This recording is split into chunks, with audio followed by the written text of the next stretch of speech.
Parce que Mickaël Dos Santos est à Neuilly. Bonjour Mickaël, et vous êtes justement accompagné d'Élie Lemel, ce rabbin qui a été agressé. On imagine évidemment qu'il est encore sous le choc. Racontez-nous un petit peu Mickaël, vous avez pu parler avec lui, il est à vos côtés. Oui, effectivement, on est arrivé il y a quelques minutes ici, place du marché à Neuilly. Pour ceux qui ne connaissent pas la ville de Neuilly, c'est une place qui est assez calme d'habitude. Et c'est ici que le rabbin a été agressé aux alentours de midi, juste derrière nous, dans ce restaurant. On est avec le rabbin qui a décidé de revenir sur place, sur le lieu des faits, notamment pour remercier le personnel, puisque c'est le personnel qui s'est interposé devant votre agresseur. Racontez-nous comment ça s'est passé, monsieur le rabbin. Oui, tout à fait. Je suis venu les remercier parce que c'est normal. Quand vous avez des gens qui interviennent pour vous, il est normal de les remercier. Je suis assis tout simplement à la terrasse du café. J'avais un rendez-vous avec une personne qui a besoin de me parler d'une problématique personnelle. Et puis d'un seul coup, je reçois un coup par derrière très violent. Je pensais d'ailleurs qu'il y avait quelque chose qui était tombé du toit. Et puis j'entends crier « arrêtez-le, arrêtez-le ». Donc j'ai compris que c'était une agression. Et puis les personnes, et je les remercie et bravo parce que c'est rare. Et donc ça a souligné, on coursait mon assaillant, puisqu'il faut l'appeler comme ça, ils l'ont ramené. Bon, j'ai saigné, voilà. Au moment des faits, au moment de cette agression, est-ce qu'il a prononcé des mots à votre encontre ou immédiatement il s'est saisi de cette chaise et il vous a frappé au visage? Alors, je n'ai pas entendu de mots, mais il y a le marché le matin, donc il y a beaucoup de bruit, il y avait du monde autour, j'étais concentré sur mon échange. Il a peut-être dit des mots, en tout cas je ne les ai pas entendus. Moi, d'un seul coup, je me retrouve avec un coup sur la tête, quoi. Je ne l'ai pas du tout vu arriver puisque c'était par derrière. Et cette agression est due au fait que vous portiez une kippa, selon vous, au fait que vous soyez de confession juive? Il n'y a pas d'autre motif apparent? Écoutez, a priori, je pense que voilà, j'ai pas de barbe amovible, ma kippa généralement est toujours même sur ma tête, donc voilà, c'est bouleversant d'imaginer, de penser qu'en effet c'est malheureusement pour cela, et c'est vrai que ça fait beaucoup de peine. Dans quel état vous vous trouvez actuellement de revenir ici sur le lieu des faits, de vous asseoir à nouveau sur cette terrasse où vous étiez ce midi? J'imagine qu'il y a des images qui vous reviennent de cette agression. Oui, mais bon, vous savez, dans la vie, il faut avancer. Donc le but, c'est de continuer à avancer et de faire en telle sorte qu'un événement pareil, surtout, ne puisse plus jamais se reproduire, parce qu'au fond, c'est là où est l'essentiel. Vous savez, j'ai grandi en France, mes parents ont grandi en France.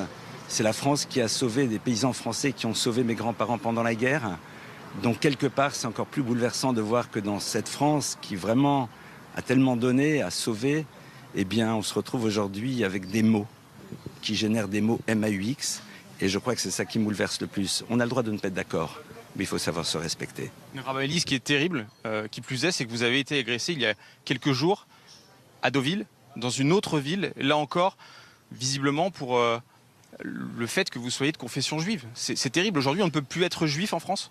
Alors sur ça, je suis incapable de vous répondre. C'est vrai que c'est assez surprenant. En tout cas, pour moi, ça me donne à réfléchir par rapport à moi-même. Dans la tradition juive, vous savez, quand il arrive quelque chose, on réfléchit, on fait un petit bilan.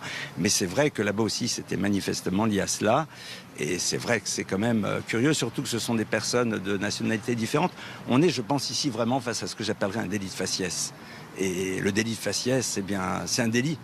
Et quel que soit le faciès. Et c'est un peu dommage qu'on en soit là. Au moment où ces gens, ces passants, ces commerçants ont saisi cet agresseur pour faciliter aussi le travail de la police, et il faut les remercier aussi, qui sont arrivés par la suite et qui ont pu effectivement interpeller cet individu. Est-ce qu'il a échangé avec vous? Est-ce qu'il a expliqué le motif de son agression? Non, il m'a jeté un regard qui n'était pas très tendre. Et puis bon, ça ne m'intéressait pas de le regarder parce que c'est dommage. Voilà, donc après, c'est plus mon problème. Le maire de Neuilly a communiqué sur sa nationalité. Il serait allemand, d'origine palestinienne. C'est ce que dit le maire de Neuilly. Est-ce que vous avez eu vent de cette information? Écoutez, c'est pas un sujet qui me concerne. Je pense qu'il y a des personnes qui font bien leur travail, qui vont faire le travail qui est nécessaire. Et surtout pour qu'on comprenne qu'au fond, il ne faut pas que de la violence soit présente, quelles que soient les religions, quels que soient les cadres. C'est quelque chose sur lequel quand même il faut faire extrêmement attention. Et c'est ça surtout qui est fondamental pour moi. Une dernière question, monsieur le rabbin. On a vu que Constance Le Grip, la députée Constance Le Grip, était sur place. Est-ce que vous avez reçu le soutien d'autres femmes et hommes politiques et le soutien aussi, j'imagine, de Français et de la communauté juive?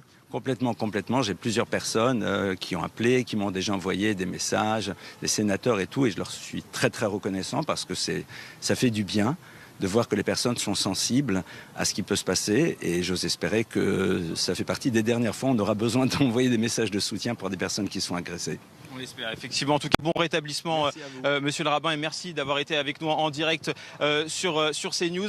Effectivement, depuis quelques minutes, d'autres habitants de Neuilly viennent aussi ici sur la place du marché pour essayer bien sûr de rencontrer, peut-être d'échanger avec monsieur le rabbin. On imagine des habitants qui sont choqués après cette nouvelle agression antisémite ici à Neuilly-sur-Seine.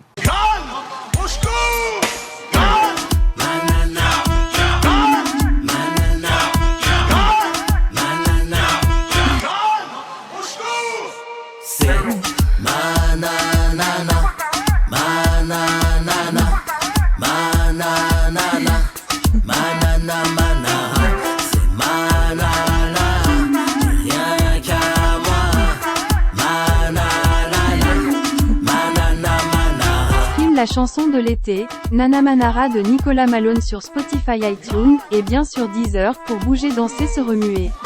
L'été sera chaud avec Nana Manara.